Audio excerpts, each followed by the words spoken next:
Hi Keno, good session today. Hopefully the putting now will be something that you can call as a strength rather than a weakness. I think in terms of the setup, we want to get a little bit further from the golf ball, get the sensation of the sort of back of your head and the shoulder blades a little bit flatter to the sky. Once you're in this position now with the eyes over the golf ball, we're now going to swing the putter more naturally straight back and straight through, whereas when your spine angle is a little bit too upright, the tendency is now of the putter to come back on a bit of an arc on the inside, the arc on the way through.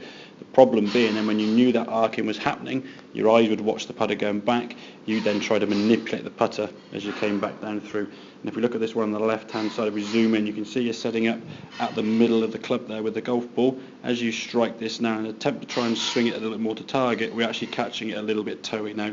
It's only a small amount, but obviously at your level, the small amounts can make a massive difference. And if we do strike it a bit toey, that club face is going to open a little bit.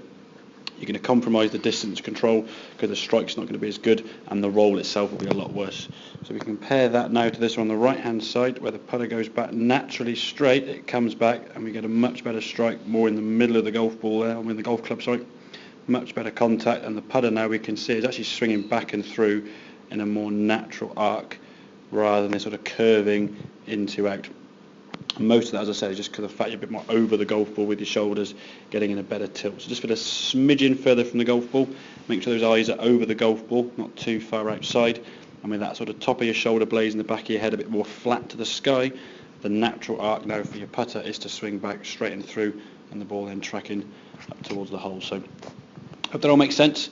Get some good practice in, and I'm sure you'll find your putting will be improving in no time.